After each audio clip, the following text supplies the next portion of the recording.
आपको याद होगा कि रशिया यूक्रेन युद्ध शुरू होने के बाद यूरोपियन यूनियन के देशों ने ऐलान किया था कि वो इस साल के अंत तक रशियन क्रूड ऑयल के ऊपर अपनी पूरी निर्भरता को खत्म कर देंगे। कुछ देशों को छूट दी गई थी, लेकिन बाकी सभी देशों ने इस बात के ऊपर सहमति जताई थी कि वो इस साल के अंत तक रशिया से क्रूड ऑयल परचेज करना बिल्कुल बंद कर देंगे। यूरोपियन यूनियन के 27 देशों ने डिसाइड किया था कि रशिया से जो सी बॉर्न क्रूड ऑयल इंपोर्ट्स किए जाते हैं वो 5 दिसंबर के बाद पूरी तरह से रोक दिए जाएंगे और पेट्रोलियम प्रोडक्ट्स के लिए फरवरी 5, 2023 की लास्ट डेट डिसाइड की गई थी। ये भारत के लिए भी चिंता का विषय बन गया है, क्योंकि आमतौर पर भारत मिडिल ईस्ट के देशों से क्रूड ऑयल परचेज किया करता था, जबकि यूरोपियन यूनियन के देश रशिया से। लेकिन रशियन क्रूड ऑयल के ऊपर बैन लगाने के बाद यानी 5 दिसंबर और 5 फरवरी के बाद यूरोपियन यूनियन के देश रशिया की जगह मिडिल ईस्ट के देशों से क्रूड ऑयल परचेज करना शुरू कर देंगे। मिडिल ईस्ट के देशों के क्रूड ऑयल की डिमांड काफी बढ़ जाएगी और ये देश सबसे ज्यादा कीमत देने वाले देश को ही क्रूड ऑयल सप्लाई करेंगे। ऐसे में भारत ने डिसाइड किया है कि भारत 5 दिसंबर से पहले ही क्रूड ऑयल सप्लाई करने वाले बाकी देशों के साथ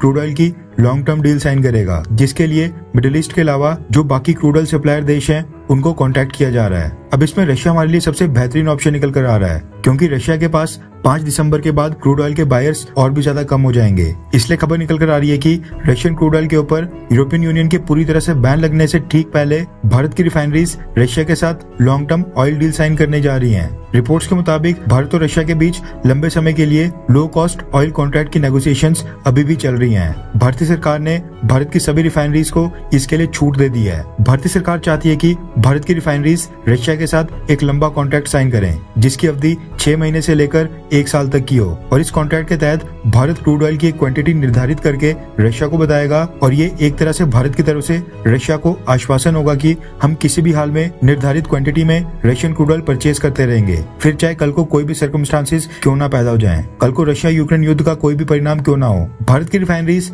पहले से निर्धारित क्वांटिटी में रशियन क्रूड ऑयल परचेज करने के लिए बाध्य होंगी, लेकिन बदले में रशिया को भी भारत को मार्केट प्राइस से डिस्काउंटेड प्राइस के ऊपर क्रूड ऑयल देना होगा। यूरोपियन यूनियन के देश रशिया से क्रूड ऑयल परचेजेस लगातार कम कर रहे हैं। ऐसे में भारत के साथ लंबे समय के लिए ऑयल डील या ऑयल कॉन्ट्रैक्ट साइन करना रशिया के लिए बेहद फायदेमंद साबित होगा, क्योंकि यूरोपियन यूनियन के 27 देश इस समय हर महीने रशिया से 9,50,000 barrels per day crude oil purchase कर रहे हैं, जबकि भारत अकेले ही 8,80,000 बैरल्स पर डे परचेज कर रहा है, जिससे साफ होता है कि यूरोपियन यूनियन के देशों का गैप फिल करने में भारत बहुत ही बड़ा रोल प्ले करने वाला है। ये चीज भारत को भी अच्छे से पता है, इसलिए भारत रशिया के साथ क्रूड ऑयल को लेकर एक लॉन्ग टर्म डील के लिए नेगोशिएशंस कर रहा है। पब्लिक डोमेन में तो ये नहीं आया कि भारत रशिया से कितनी कीमत या कितने डिस्काउंट के ऊपर क्रूड ऑयल की मांग कर रहा है, लेकिन सोर्सेज का कहना है कि इस ऑयल डील के लिए भारत रशिया से बड़ा डिस्काउंट मांग रहा है। खबर निकल कर आ रही है कि 5 दिसंबर से पहले अक्टूबर के एंडिंग या फिर नवंबर स्टार्टिंग में ये डील साइन हो सकती है। पहले रशिया से खरीदे जाने वाले क्रूड ऑयल की क्वांटिटी को बढ़ाना